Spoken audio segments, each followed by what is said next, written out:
undergraduate artists. Welcome back to another virtual art lesson with Ms. Whitney. This is virtual art lesson number 14. Do you know what it's time for, friends? Ms. Whitney's Mask of the Week. This is my Mask of the Week.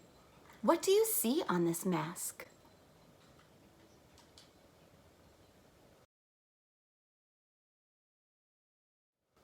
I painted this mask like a famous painting by the artist Keith Haring. I say, you say, Keith Haring. Keith Haring was an American artist. That means he was born right here in the United States of America. He was born on May 4th in 1958 in the state Pennsylvania. We're the 67 counties of Pennsylvania, located on the east coast of the USA. Yeah. My name is Pennsylvania, you can find me in the east. Harrisburg is my capital, thanks for learning about me. His dad was a cartoonist, and Keith became interested in art at a very early age. He was inspired by Disney, Dr. Seuss, and Charles Schulz, the creator of Charlie Brown and Snoopy. When he was 20 years old, he moved to New York City and studied art at the School of Visual Arts. He became famous in the 1980s for his art, which was a mixture of graffiti and pop art, and used bright colors and simple images. In the 1980s, New York was a very exciting place, and there were many artists working in the same neighborhood as Haring. Keith Haring was inspired by graffiti artists. He drew hundreds of drawings on New York's subway. He used chalk to make his art, like this. People walked past his art every day. Imagine walking past artwork on your way to school every day? That would be really fun. He got in trouble sometimes for drawing on the subway, but many people loved his art. He carried on drawing because he wanted everyone to experience art. Keith Haring started becoming famous around the world and had exhibitions in galleries. When the paintings were sold, he often gave the money to children's charities. Haring painted art with and for kids. He made murals in lots of children's hospitals and schools. He even painted a huge artwork of the Statue of Liberty with almost 1,000 kids. He liked to listen to hip-hop music. Breakdancers use his pavement drawings as a surface for their performances. Do you think these figures are dancing to hip-hop? Keith Haring's art became very expensive to buy, but he wanted everyone to be able to buy his work. So he opened a new shop called the Pop Shop to sell his art on badges, posters, games, and t-shirts. Let's take a look at some more of his artwork. What do you see in this artwork? This is called Untitled 1980. In this artwork, we see three characters who look like they're dancing and a spaceship. Keith Haring is known for colorful cartoon artworks and certain characters such as spaceships, crawling babies, and barking dogs.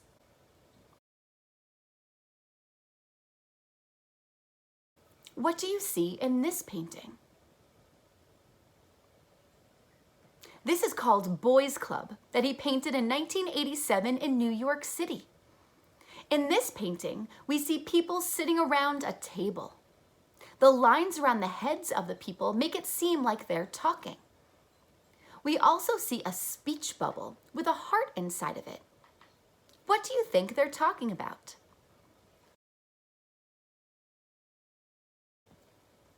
And what do you see in this painting? This is called Untitled Dance that Haring painted in 1987. In this painting, we see colorful people. The lines around them make them look like they're dancing. And that's what I painted my mask of the week to look like. Keith Haring's dancing characters. Let's sing our welcome song and get started with this week's lesson.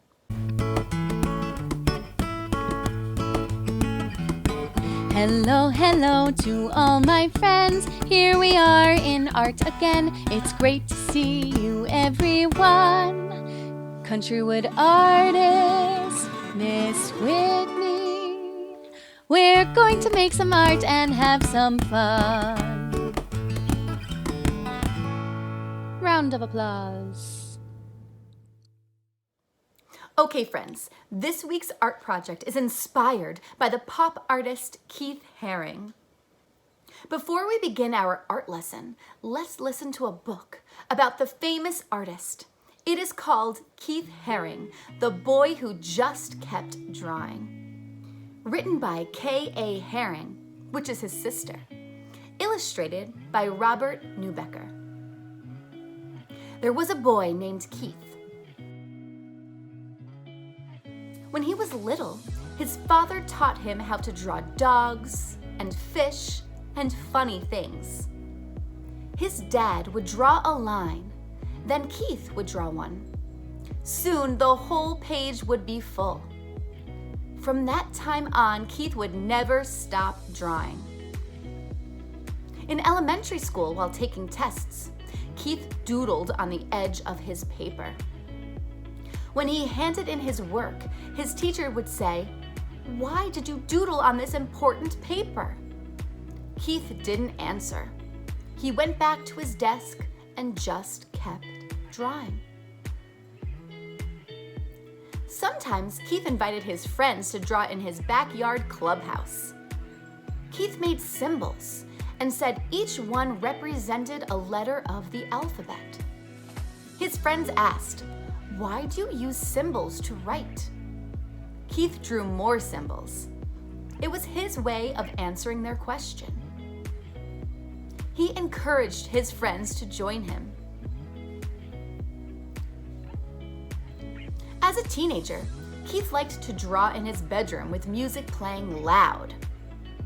He would draw on every piece of paper he could find. His mother had to yell over the music, "Why can't you turn that music down and go outside to ride your bike?" But Keith had sold his bike to buy art supplies. So he answered, "Look at the cool drawings I did." And he just kept drawing. When Keith was in high school, he won first prize for his art. A successful couple from town offered to buy his drawing. Keith said, "No, thank you. If you enjoy my art, you may hang it on your wall, no charge." Keith's sisters were shocked. "Why didn't you take the money?" they asked. Keith shrugged. He just wanted to keep drawing. Keith graduated from high school and went to the big city of Pittsburgh to a school that would teach him about art. There were boys on the street trying something new, breakdancing. He liked the crazy shapes of their bodies as they turned and flipped on the ground. While their music played loud, Keith started drawing wiggly lines. His teachers asked him, "Why are you drawing pictures that look like scrambled bodies? This is not what we told you to draw." Keith knew how to draw. He just wanted to draw in different ways. And he kept drawing. Keith moved to the huge city of New York when he was 20, so he could draw with other artists. He started to draw all over the city, on walls, on sidewalks, and on paper that he hung on lampposts. His drawings were washed away by the rain or torn down by street cleaners. Other artists asked Keith, "Why do you draw in places where your pictures are erased?" Keith didn't hear them. He was searching for another wall so he could keep drawing. Keith got a job delivering packages and sometimes rode the subway. One day, he saw a panel of black paper on the wall in a station. He rushed outside to buy chalk and came back and began to draw. The white chalk made bright, smooth lines on the black paper. Day after day, Keith filled the empty panels in the subway stations with art. Soon, people who rode the subway were looking for white chalk drawings. No one knew the name of the artist, but his drawings were easy to recognize. People asked him, "Why are you drawing here? What do your pictures mean?" Keith said, What do you see? You decide what they mean. Where Keith lived, there was trash on the street, and people didn't always say hello to each other. One day, he and his friends cleaned up 20 bags of garbage in front of a long wall. Then Keith painted square faces with smiles and body shapes dancing upside down. The neighbors liked the drawings and stopped to say thank you. A policeman came by and lectured Keith. "Why did you do this? I have to give you a ticket because you didn't get permission." Keith paid the fine and just kept drawing. Soon, people wanted to see more of Keith's drawings, and he was asked to display his work in an art gallery. Art was hung from floor to ceiling, and in between, he painted on the walls. Keith invited everyone to come and enjoy his work. All of Keith's artwork sold. The gallery owner asked him, "What are you going to do with all of this money?" Keith said, I read in the newspaper that there are kids who don't have enough to eat. I didn't have this money yesterday, and I was happy. If I don't have it tomorrow, I'll still be happy. All children need to eat. I'll send the money to them. The gallery owner gasped. "Why?" Keith just smiled and started to draw again. Now people were inviting Keith to draw in famous museums and exhibit in galleries all over the world. He was proud that he had become a successful artist. But wherever he went, Keith insisted he paint a mural so everyone could enjoy his work, not just the people who had money to buy it. During a visit to Paris, France, Keith painted on the outside of a children's hospital, 6 stories high. Newspaper reporters came to take pictures and asked, "Why did you paint at the hospital? Do you think it will make the sick children feel better?" Keith didn't have time to answer. He had to finish the painting. When the Statue of Liberty was 100 years old, Keith drew an outline of the famous statue on a huge piece of vinyl fabric. Then he asked 900 kids to help him finish the drawing. Keith told them, Draw anything, whatever you want. No one can say it's bad or good. It's yours. When the giant painting was displayed, people were amazed to see what Keith and the kids had made. But the art critics couldn't understand why a famous artist was drawing with kids. But you know Keith, he just kept drawing. Keith painted all over the world. He would draw on anything, anytime, anywhere. Wherever he went and whatever he did, he would not stop. He just kept drawing. Now everyone wanted to know, and together they shouted, "Why? Why do you draw all the time? Why do you give your artwork away?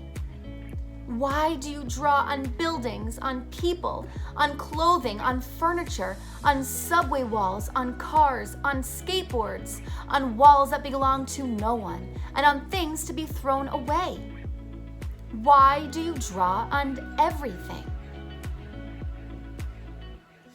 Keith stopped drawing just for a moment and answered, I draw all the time because there are many spaces to fill. I give my drawings away to help make the world a better place. I draw everywhere because everyone needs art. Then Keith turned back to the street, took a moment, took a piece of chalk from his pocket and just kept drawing.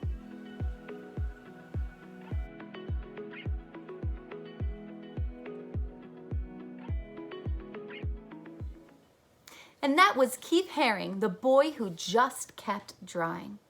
Keith Haring never wanted to stop drawing. He just wanted to share his art with the world.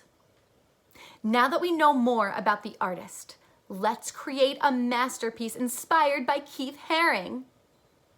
I am going to show you how to draw 3 dancing figures like the famous artist. You can even draw your own if you'd like. You can draw these figures right onto your paper and color it in, or onto a piece of colored construction paper and cut them out. Let's start with figure 1. Remember, you can pause the video at any time.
Now figure 2.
And figure 3.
You can get creative with these figures and make them your own. Okay, now that you drew your figures, either cut them out and glue them onto your background or color them in. Don't forget to add the lines around the figures to look like they're dancing. You can add your own details to the background or onto the figures. And that's it! You created artwork inspired by the great pop artist Keith Haring. Don't forget to send me your Keith Haring masterpieces. I'll see you next week for a new art lesson. Bye, friends.